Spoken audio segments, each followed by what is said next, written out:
telling the guy, the problem is you're on the phone with these great ideas, you got great statements, you know, you sound deep, but your life does not model anything you're talking about. Okay, listen to me. I want you to get that because maybe it was deep because you didn't respond the way I thought you was going to respond. Watch this. You don't get out of life what you want. You get out of life who you are. Everybody wants. You think the guy that's driving around in a tricked out Ford Fusion, you think that was his dream car? Like he went to Ford, like, let me get the tricked out Fusion. I've always wanted this, right? Right? That's not the car he wanted. You think the guy that's living in the low housing income area, that's where he wanted to live? No. When he passed the gated community, he wants to be there too. Right? But the guy who lives in the gated community, who drives the car he always wanted to drive, the difference between the two of them, that one of them says certain things, this is what I want, and the other one is what he says. He is what he says. He is the words that come out of his mouth and the lifestyle that he lives, the things that he do, they are congruent. Right? That's why some rappers, like, people are like, how in the world is this rapper, how's he doing what he's doing? Because he said that this is the lifestyle that he lived, right? You look at Jay-Z. Jay-Z said he did this, this, and this to get to this. And when people go back and look at his life, they're like, he did that.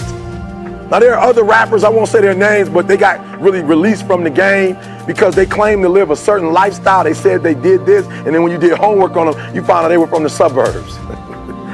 This guy's like, I shoot, I kill, I was in jail, and then you do this homework, he was in prep school. It's like, whoa, what happened? Right? So listen to me, I'm gonna keep it 100.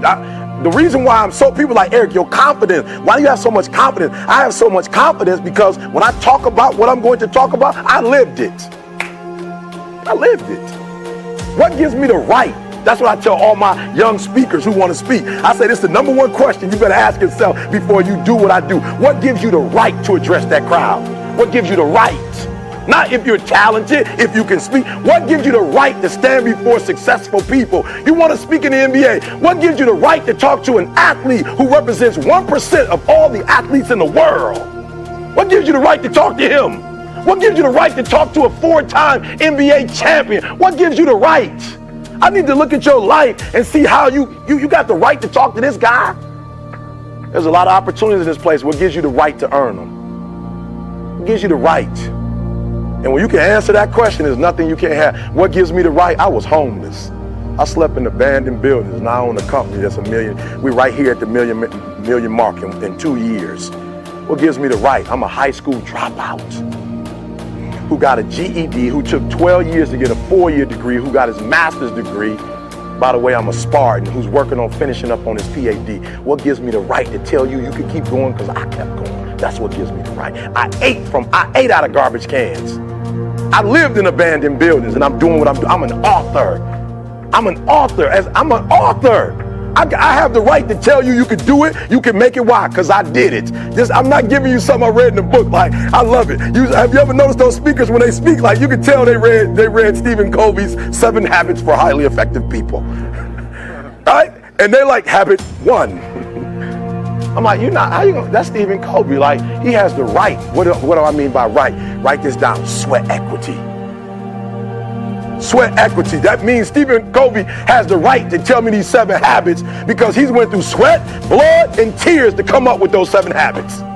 Those 7 habits didn't come from him sitting in the classroom somewhere. Those 7 habits came from living, from life. What does it take to be successful? Can I be real with you? You can go to any bookstore and get what it takes to be successful. You can get that. You can go to any bookstore. Somebody wrote about it. The challenge is not what does it take. The challenge is, do you have a heart to do what it tells you to do? Can you make the sacrifices? Listen to me very close. I guarantee you, there's probably a book called Success for Dummies that breaks it down real plain. But what makes a man get up at 3 o'clock in the morning versus a man that gets up just in time to go to work?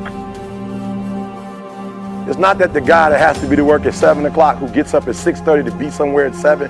It's not that he doesn't know that if he gets up at 5 o'clock, he could probably be better. The problem is he don't have the heart to get up early. He don't have the discipline to get up early. It's not the knowledge that he lacks, it's the heart. And you can't go buy that at Walmart. That's why I have an advantage. People say all the time, Eric, how did you do it? You were homeless. You were a high school dropout. You didn't have the advantage. You didn't have your real father in your life. How did you do it? This guy comes from a great community. How did you do it? I said, because I learned the secret to success. It doesn't matter where you come from. If you come from privilege, your mama can buy you a car. They can send you to the best college in the world, but she can't make you get up and go to class. Your daddy could own everything and be a billionaire, but the drive he had to get the billions, he can't take you to Walmart and buy the drive.